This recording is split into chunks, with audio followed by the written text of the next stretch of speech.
الفيلم كيبدا وكنكونوا حنا دابا حاليا في كوكب نوفا وكنشوفوا المتدربين ديالنا كيتدربوا باش يولوا مستكشفين في المستقبل. ومن بين هاد المتدربين كاين واحد الولد سميتو كيت، وكيت هو ابن القائد ديال المستكشفين اللي سميتو ريج. غيكون حاليا كيتدرب باش ينضم لهاد المستكشفين مع باه. وهاد المتدربين ما عندهم حتى شي ذره ديال الخوف في قلوبهم، والمهمه الاساسيه ديالهم هي الدفاع عن البشر من الكائنات الفضائيه اللي سميتها الأورصة. وغادي نتعرفوا على هاد الكائنات بالتفصيل من هنا لقدام. المهم هاد النهار من المفروض يكون نهار اللي غيتم فيه الترقيه ديال المتدربين، وكنشوفوا حاليا القائد فلين كيقول لكيت بلي هو ناضي في الامتحانات، ولكن المشكل ديالك هو انك دغيا كتنهار في ساحه المعركه، والسبب هو الخوف ديالك المستمر، وبالتالي ما غاديش نقدروا نرقيوك هذا العام. حاول العام الجاي الى كتاب. وطبعا هاد الهضره ما عجباتش البطل ديالنا كيت، حيت دار كاع اللي بجهدو باش يخرج يستكشف على برا، وطلب من فلين غير يشوف كيدير معاه، حيت باريج غيكون رجع للدار هاد النهار من بعد سنين ديال الاستكشاف، وما بغاش ملي يرجع للدار اول حاجه يقولها لباه هي انه ما نجحش. ولكن القائد فلين غيكون مصر على الراي ديالو غيرفض. وفي نفس الوقت كنشوفوا ان القائد ريج رجع للدار، مراته كانت كتسنى بفارغ الصبر باش تستقبله. ومن بعد واحد شويه كان كيت حتى هو رجع للدار، وحاليا غيكونوا كلهم مجموعين ورا الطبله ديال العشاء. في هاد الوقيته كلشي كان غادي مزيان، حتى سول ريج ولدو كيت امضرا شنو دار في الامتحانات، وكيت جاوبو وهو طالع ليه الزعف بلي راه ما نجحش هاد العام. في هاد اللحظه ريج حاول انه يخفف على ولدو شويه، قال ليه بلي راه عادي وبلي راه باقي دري صغير، وبلي راك باقي ما مستعدش لهاد الجولات الاستكشافيه اللي كتكون على برا، وبلي كون كنتي مستعد كليا كون راه فلين اصلا رقاك. وطبعا هاد الهضره زادت طلعات الزعف لكيت ماشي وساتو. ولكن عموما ريك ناض مشى للغرفه ديالو، اما ريج ناض مشى هو ومرتو على برا باش يهضروا شويه. وفي هاد الوقيته مراتو قالت ليه بلي راه انت عزيز على ولدك وديما كيحاول يتقرب منك ودايرك القدوه ديالو، وقالت ليه غير باش تعرف راه ولدك ديما كيلوم راسو على ديك الكارثه الكبيره اللي وقعت لختو سينشي. ومن هنا لقدام غادي نعرفوا شنو كان وقع لختو سينشي بالضبط. فريج هنايا كيقتنع بالهضره اللي قالت ليه مرتو، وحيت هو مول الشي كيمشي مباشره عند ولدو كيت للبيت، وكيقول ليه وجد ليا راسك دابا مزيان، نشوفوك علاش قاد، راك غادي تمشي معايا هاد المره لواحد المهمه سميتها فيتوس اللي غادي ينقلوا فيها واحد الكائن ديال الأورصة باش يتدربوا عليه بجوج. طبعا كيت في هاد الوقيته ما قداتو فرحه، حيت اخيرا غادي يقدر يخرج يستكشف على برا، وهو باه من الفوق. غير باش نفهموا مزيان، الأورصة راه كائنات فضائيه ما كيقدروش يشوفوا نهائيا، وبسبب هادشي كيعوضوا هاد حاسه الشوف بحاسه الشم القويه اللي عندهم، لدرجه انهم كيقدروا يشموا تريحه الخوف بكل سهوله. المهمه ديال الريش حاليا هي ينقل واحد من هاد الكائنات لواحد البلاصه سميتها فيتوس، باش دوك المستكشفين الاخرين اللي كاينين في هاد المنطقه يقدروا يتدربوا عليها ويتعلموا شي تقنيات اللي غادي تمكنهم يتخبوا منها. وهاد التخفي عباره على واحد التقنيه اخترعوها هاد المستكشفين باش يقدروا يواجهوا بها هاد الكائنات اللي سميتها الأورصة، عن طريق انهم ما يبقاوش يخافوا نهائيا. وبالتالي هاد الأورصة ما غاديش يبقاو يشموا ريحه الخوف ديالهم، والامور غتولي سهله ويقدروا يقتلوهم بكل سهوله حيت ما كيشوفوش اصلا. في اليوم اللي موراه كيت كيتحرك مع الاب ديالو كيركبوا المركبه الفضائيه واللي كتخرج بهم من كوكب نوفا بشكل كامل باش توصل لهم لكوكب فيتوس. من بعد واحد المده طويله ديال السفر، كاع اللي في المركبه كتسها بهم عينيهم وكيجيهم الناس الا كيت اللي ما قدرش ينعس، وشدوا الفضول ناض باش يستكشف هاد المركبه ويشوف شنو فيها. حتى كيدخل بالصدفه لواحد الغرفه وكيلقى فيها الراقب ديال المركبه، فكيقلبها مع صباط وكيقول لي اش نوضك انت تاني من بلاصتك، حيت هاد الغرفه بالضبط هي اللي فيها الكائن ديال الأورصة، واي غلطه صغيره داروها فراه تقدر تتسبب في ان هاد الكائن يخرج من بلاصتو ويفرتكهم كاملين تما وسط الفضاء هما والمركبه ديالهم. ولكن ملي الراقب كيعرفوا باللي راه ولد مولشي كيخليه يضرب واحد الطليله ويشوف هاد الكائن كيدير بالضبط. بهاد اللحظه بالضبط كيتبدا كيعاني، كيتبدا كيتفكر من اختو دارتو في واحد القرعه منين دخل عليهم واحد الكائن ديال الأورصة، ومشات هي تصدى ليه باش تحمي الاخ ديالها، حيت الاب ديالهم ريج ما كانش في الدار ديك الوقيته، وهادشي تسبب في المقتل ديال اختو سينشي قدام عينيه مباشره. وهكا غادي نكون عرفنا علاش كيت كان كيحمل المسؤوليه ديال موت اختو لراسو، داكشي علاش كان باغي يكون من ضمن فرقه المستكشفين باش يقدر يحمي البقيه ديال العائله ديالو. ومن بعد هاد الحزن كامل اللي رجعنا عند القائد ريج غادي نلقاو فاق من الناس، ولكن بدا كيحس باللي الوقود اللي في المركبه بدا كيتراكم. داكشي علاش ملي عرف بانه شي حاجه غادي توقع في المركبه عيط على ولدو كيت وقال ليه يجلس بلاصتو ويدير الصمته، ومشى مباشره عند الكابتن ديال المركبه وكيشرح ليه على داك التراكم ديال الوقود اللي شاف، وبلي هاد الكارثه غادي تخليهم يدخلوا في واحد العاصفه عامره كويكبات من هنا 5 دقائق. والمشكله هنايا انهم ما كيقتنعوش بالهضره ديال ريج، لحقاش الفرصه ديال حدوث هادشي اللي قال ليه قليله بزاف، ولكن للاسف فعلا المركبه كتدخل في ديك العاصفه ديال الكويكبات اللي قال ليهم، ومن شده العاصفه المحرك ديال المركبه كيخسر. وهنايا ريج كيحاول يدير اللي بجهده باش ينقذ الموقف، وطلب من الكابتن باش يهبط بهم لاقرب محطه هبوط. وفعلا كيتم نقل المركبه لواحد المجال فضائي واحد اخر بسرعه الضوء، لكن للاسف الهيكل الخارجي ديال المركبه كيتدمر بشكل كبير، وممكن في اي لحظه المركبه تدمر بشكل نهائي. فما كانش عندهم حتى شي حل اخر من غير انهم يهبطوا على شي كوكب قريب ليهم قبل ما المركبه تدمر. ولكن قبل ما يهبطوا المركبه كانت بدات كتحذرهم باش انهم ما يهبطوش في هذا الكوكب بالضبط، حيت هذا الكوكب ما كيصلحش للعيش نهائيا. وهنايا ريج كيتصدم، بغا يكون باغي يبعد من هذا الكوكب باي طريقه وما يهبطش فيه، ولكن هادوك اللي كيصوبوا المركبه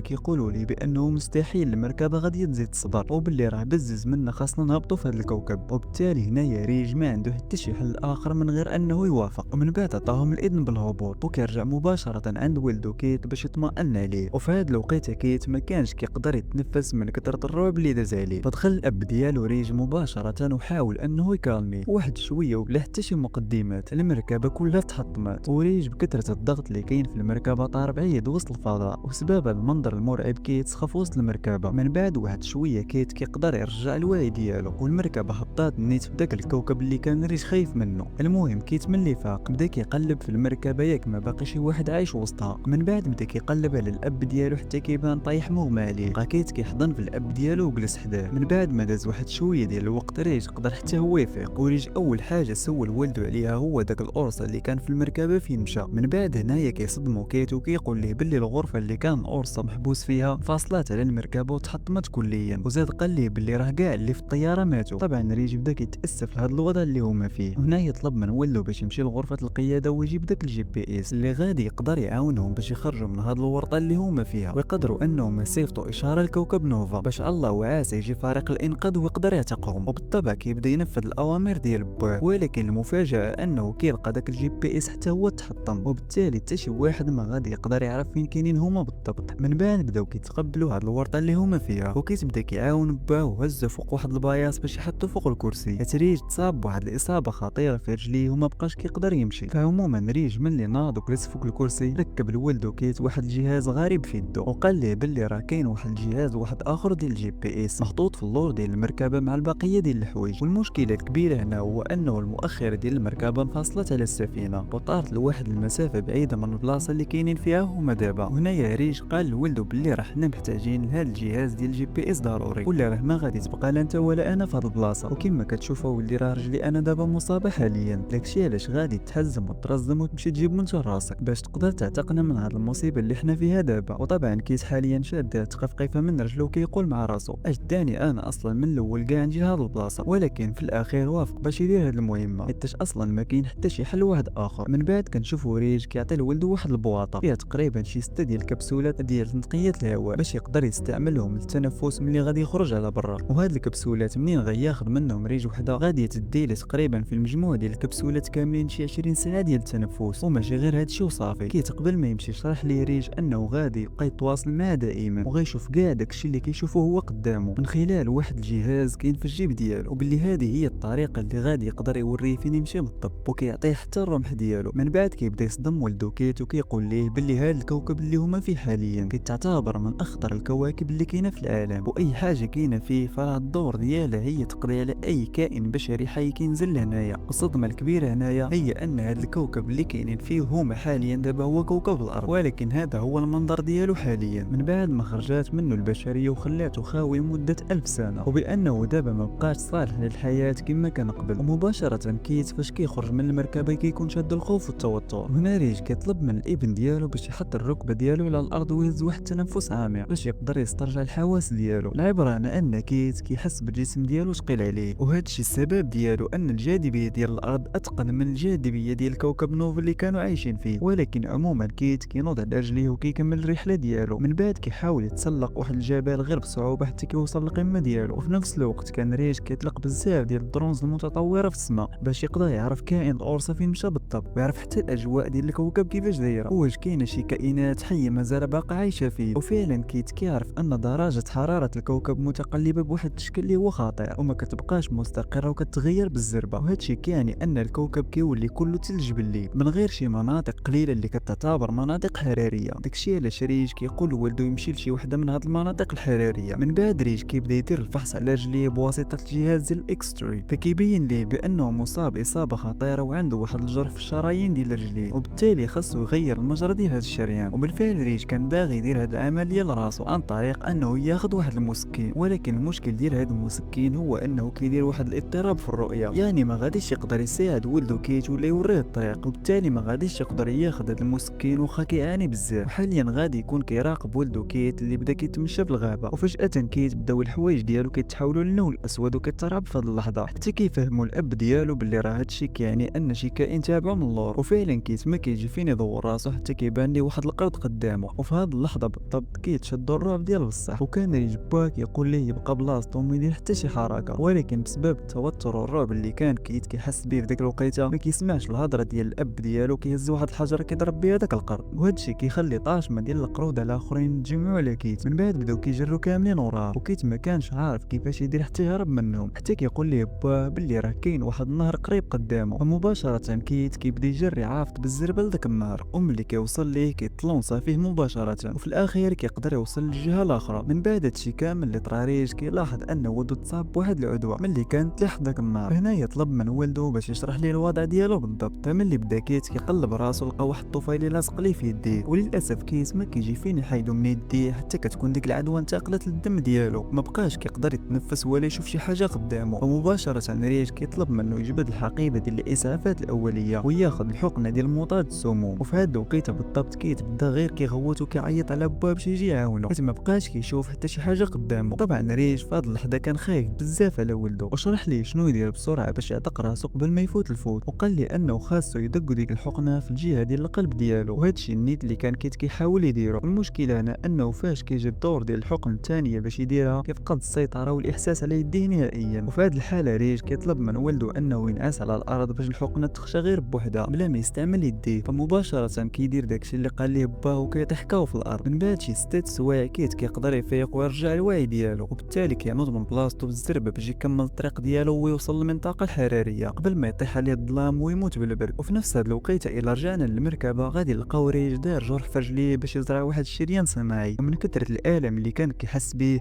بدا كيفكر الماضي ديالو مع بنته، وبدا كيحس بالذنب ويحمل راسو المسؤوليه ديال الموت ديالها، حيت في اللحظه اللي كانت بنته ماتت هو ما كانش حاضر في الدار. ولكن ريج بدا كيحاول يسيطر على راسو ويرجع الوعي ديالو باش ما يكونش هاد المره هو السبب النسب بصح في الخساره ديال الابن ديالو. وفي هاد الوقيته كيطلب من ولده كيت ياخذ جرعه اخرى ديال التنفس. الاكسجين اللي كان في الجرعه الاولى قرب يسالي. المشكله هنا ان كيت ملي فتح العلبه ديال الكبسولات باش يشوف شحال باقي عنده كيلقى ان جوج ديال الجرعات تهرسوا ليه فاش كان كيجري في الطريق، وباللي بقاو معاه غير 3 حاليا. كياخذ دابا وحده وكيبقاو ليه اخر جوج كبسولات باش يستعملهم من بعد. وطبعا كيكذب على الاب ديالو وكيقول ليه بلي الامور عنده غادا مزيان، وبلي راه باقي معاه 4 ديال الكبسولات ماشي جوج. من بعد كيت كينجح انه يوصل للمنطقه الحراريه وكيجلس تحت واحد الشجره يهضر مع الاب ديالو واحد شويه بين ما تدي عينيه. وفي اليوم اللي موراه كيت كينوض من الناس وكيتحرك مباشره بسرعه باش يوصل للشلال اللي كان قال ليه با. والمفاجاه هنايا ان كيت كيتلاقى مع واحد الكميه ديال القروده مقتولين. في نفس الوقت ريج كان كيحاول يحلل الجثث ديال هاد القروده. في هاد اللحظه كيعرف ان اللي كلاهم هو كائن الأوسا، وطبعا منين فهم البلان زاد خاف على ولده بزاف وقرر انه ما يقول ليه حتى حاجه باش ما تشدوش الخلعه. فمباشره من بعد واحد الساعه تقريبا قدر كيت انه يوصل للشلال. وفي هاد اللحظه ريج كيسول ولده كيت على الحاله ديالو وعلى الحاله ديال المعدات اللي بقات معاه. فهنايا كيت كيعاود عاوتاني يكذب على با، كيقول ليه باللي بقاو معاه 4 ديال الكبسولات ماشي جوج. ولكن هاد المره الاب ديالو كيلاحظ ان ضربات القلب ديالو كتزيد منين كيهضر معاه، فكيشك في ولده باللي غير كيكذب عليه. فمباشره كيطلب من كيت يصور ليه ديك الحقيبه ديال الكبسولات يشوفها، وبالفعل كيت كيتحرج وكيوريه الكبسولات. فهنايا ريج كيتصدم، ولكن من بعد بدا كيشوف كيت شحال غادي تخصو من كبسوله بالضبط الا نزل من الشلال على رجليه. وكيقول ليه النظام باللي غادي يتخصو شي 3.5 كبسوله تقريبا، ولكن الا قدر انه ينقز بالميضله ديالو من فوق الشلال فراه في هاد الحاله غادي يخصو غير جوج ديال الكبسولات. وهنايا كنكتشفوا ان هذه هي الطريقه الوحيده اللي خاصو يدير الا بغى يعيش. ريج ملي كيفهم هاد البلان كيطلب من ولده باش ينسحب من المهمه ورجع مباشره للمركبه، حيت خايف عليه لا يخسرو حتى هو كيما خسر بنته شحال هادي. ولكن كيت الهضره ديال الاب ديالو عصباتو بزاف وكيقول ليه باللي راه غادي يقدر يكمل غير بجوج ديال الكبسولات. واللي وقع هنا هو ان كيت بدا كيغوت ويتعصب على باه لدرجه انه كان كيحسب ليه باللي دار معاه هكا، حيت كيظنوا انه هو اللي كان السبب في المقتل ديال اختو. وماشي غير هادشي، كيتلاح المسؤوليه ديال الموت كامله على باه، حيت هو ما كانش في ديك الوقيته فاش وحش القرصه هجم عليهم هو واختو وقال عليه باللي هو اللي جابان وماشي هو. وهنايا كيت بدون ما يفكر ناض نقز من الشلال باش يبين لباه باللي ماشي خواب البر. وفي هذه اللحظه الزهر المتعوس ديال كيت بقى تعبو حتى هو طاير في السماء، حيت في هذه الوقيته كان واحد النسر عملاق كيطير فوق راسو وبدا تابعوه وهو طاير كيحلق في السماء. حاليا كيت كيحاول انه يهرب منه، ولكن للاسف النسر قدر انه ينقض عليه بكل سهوله. في البلاصه كيت فقد الوعي ديالو. من بعد ما داز واحد شويه د الوقت كيت كيلقى راسو وسط العش ديال النسر. والمشكله ماشي هنايا، المشكله ان هاد العش كيهجموا عليه شي نموره، وكيت كيحاول انه يعتق دوك الفراخ ديال النسر من الموت. فضرب واحد منهم وجابو كوا في الارض، وزاد الثاني حتى هو وقدر انه يتخلص منهم بكل مهاره، ولكن للاسف في الاخير ما قدرش انه يعتق هاد الفراخ. فكيت قرر انه يمشي في حاله حيت ما بقى عنده ما يدير تما. فملي قرر انه يرجع باش يكمل طريقه، حاول انه يتواصل مع الاب ديالو، ولكن في هاد الوقيته كيكتشف ان جهاز الارسال اللي في يده خسر ليه، وبالتالي ما غاديش يقدر يتواصل مع الاب ديالو. فكيت هنايا كيقرر انه يعتمد على راسو في هاد الموقف، وكيدخل لواحد من الكهوف اللي كاينه تما باش يحمي راسو من البرد ديال الليل. وتما بدا كيرسم واحد المخطط باش يساعدو يتذكر الطريق اللي قال ليه باه، وبناء عليه كيقدر يعرف فين غادي يمشي بالضبط. في النهار الثاني كيت كينوض باش يشد الطريق ديالو قبل ما يتقاداو ليه دوك الكبسولات. الغريب هنايا ان النسر كيكون تابع كيت فوق راسو فين ما مشى، ولكن عموما كيت كاع ما كيتسوق لهذا البلان، وكيبدا يصاوب واحد الباطو صغير من الخشب باش يقدر يقطع به النهار، وكيضربها بواحد القيلوله بين ما وصل للنهايه ديال النهار. من بعد واحد الساعتين ديال النعاس كيت كينوض من النعاس وهو مخلوع، حيت كيبان ليه باللي النهار كامل اللي قدامه كله تجمد، والغابه حرفيا كامله تجمدات حيت الليل بدا كيطلع. فبسرعه تينوض يقلب راسو على شي كهف فين يتخبى، ولكن في ديك الوقيته كان البرد قاسح بزاف لدرجه ان كيت اغمى عليه وبدا كيتجمد وسط الغابه. ولكن بلا حتى شي مقدمات كان واحد الكائن كيجر كيت وكيدفنو وسط الاشجار باش يحميه من البرد. وفي اليوم الثاني كيت كيفيق وكيخرج من وسط دوك الاشجار، وفي هذه اللحظه كيعرف ان اللي عتقو من الموت هو النسر، ودار هادشي باش يحاول يرد ليه الجميل اللي دار ليه مع الفراخ ديالو. ولكن المحزن ان هاد النسر ما قدرش يقاوم ومات من البرد، حيت كان كيحمي كيت بالجسم ديالو حرفيا. وطبعا كيت كيبقى في الحال وكيتاسف لهاد الموقف، ولكن كيكون في نفس الوقت فرحان حيت بقى عايش. من بعد هادشي كامل كيت كيكمل الطريق ديالو، واخيرا من بعد شي ساعات كيقدر انه يوصل لمؤخره المركبه، وتما كيبدا ياخذ اخر كبسوله ديال التنفس اللي بقات معاه، وكيبدا يقلب بالزرب على داك الجهاز اللي غادي يعتقوه هو وباه. ولكن قبل بدا كيفحص المكان ويشوف ياك ما داك القرصه قريب ليه، وكيتصدم ملي كيمشي للبلاصه اللي كان محبوس فيها القرصه وما كيلقاش. كيرجع بسرعه باش يرجع يهضر مع باه في جهاز الارسال باش يقول ليه باللي راه صافي نجح وقدر انه يوصل لعين المكان. طبعا في هذه اللحظه كيت كيفرح حيت الابن ديالو مازال عايش، ولكن للاسف كيت حاليا ما كيقدرش يسمع الصوت ديال باه، حيت كيت حاليا موجود في واحد المنطقه اللي ما فيهاش الاشاره، حيت فيها واحد التاثير كهرومغناطيسي كيأثر على اي اشاره. داكشي علاش كيت ما كانش كيقدر يسمع الاب ديالو مزيان، وبالتالي ناض جاب داك الجهاز الارسال، ولكن ما كيقدرش حيت كما قلنا كيت حاليا كيف في منطقه ما فيهاش الاشاره. وبالمناسبه هو ما عارفش هادشي، فكيت كيطلع ليه الزعف وكيبدا اي حاجه بانت ليه قدامه كيهرسها حتى كيتهدن واحد شويه، وكيبدا ينفذ التعليمات ديال باه باش يقدر يوصل لشي حل. وفي هذه اللحظه اخيرا كيفهم انه خاصو يمشي للقمه ديال البركان باش يقدر من تما يصيفط الاشاره ديال الانقاذ. مباشره كيبدا يتحرك للبركان بسرعه. وفي الحقيقه هذه العمليه كانت صعيبه بزاف على كيت، لحقاش اصلا البركان كان كيفيه بالصهاره ديال العافيه. فعموما من بعد هذا الشيء كامل اللي وقع كيت كيدخل لواحد الكهف من الكهوف ديال البركان، وفجاه وبلا حتى شي مقدمات كائن القرصه كيهجم على كيت. فكيت ما كيحس حتى كيرمي راسو في واحد البير عامر بالماء، وكيلقى واحد الحفره تما وكيقدر يخرج منه باعجوبه. من بعد كيخرج من ديك الفتحه وغيكون غادي في طريقه لقمه البركان، حتى كيخرج ليه كائن القرصه عاوتاني وكيشدو من رجلو. هاد اللحظه كيت استعمل الرمح وطلع عليه باش يوصل لقمه البركان، ولكن هادشي ما كيعنيش ان كائن القرصه صافي خلاه يمشي في حاله، حيت كيرجع يجرو تاني من رجليه ويخبطو مع الحيط. وفي هاد الوقيته كيت غيكون كيتألم بزاف وكيتفكر اللحظه اللي ماتت فيها الاخت ديالو، وكيتفكر حتى التعليمات ديال با ملي قال ليه يتحكم في الحواس ديالك. ومن هنا نقدروا نقولوا ان كيت قدر يتعلم المهاره ديال التخفي وما كتبقى عنده حتى شي ذره ديال الخوف، وبالتالي كائن القرصه ما غاديش يقدر يشوفه، لحقاش هذا الكائن كما قلنا ما كيقدرش يشوف ولكن كيقدر يشم ريحه الخوف. وحاليا كيدوز من فوق كيت بلا ما يشوفه، لحقاش كيت قدر انه يتخلص من الخوف ديالو نهائيا، ودخل حاليا في المود ديال التخفي. ومباشره كيت كينوض وكيستغل الفرصه بسرعه وبلا حتى شي تفكير كيشد الرمح ديالو وكيبدا يقطع في الرجلين ديال القرصه. وماشي غير هادشي كيت صافي قلبو مات لدرجه انه نقز على هاد الوحش وطعنو بالرمح في دارو حتى قدر يتخلص منه نهائيا ويقتلو بوحدو. من بعد كاع هادشي اللي وقع كيت خدا جهاز الارسال وصيفط واحد الاشاره مباشره للقاعده ديالهم في كوكب نوفا، وفعلا من بعد ساعات قليله قدروا انهم يوصلوا لكوكب الارض. ومباشره دخلوا للمركبه وعتقوا ريج اللي كان مغمى عليه في ديك الوقيته بكثره النزيف اللي كان وقع عليه في رجلو. اما بالنسبه للبطل ديالنا كيت فراه كان رجع ودخل المركبه ديال ديال الانقاذ. وفي هاد الوقيته ريج فاش شاف ولدو بزز عليهم باش انهم يوقفوا على رجليه واخا عيان، وهذا الشيء غير باش يقدر يعطي التحيه لولده اللي يقدر يعتقه من الموت. ودار شي حوايج اللي كيحتاجوا مهاره سنين وخبره كبيره. وكيت فاش شاف باه كيعطيه التحيه تاثر ومشى كيجري لعندهم مباشره باش يعنقوا، وكيعنقوا بعضياتهم بجوج. والمركبه حاليا كديماري وكتحرك. وفي الوقيته اللي كانت راجعه لكوكب نوفا، الاطباء كانوا كيعالجوا الاصابات ديال اللي ريج وسط المركبه، وكل شيء كان غادي هو هذاك مع الابطال ديالنا.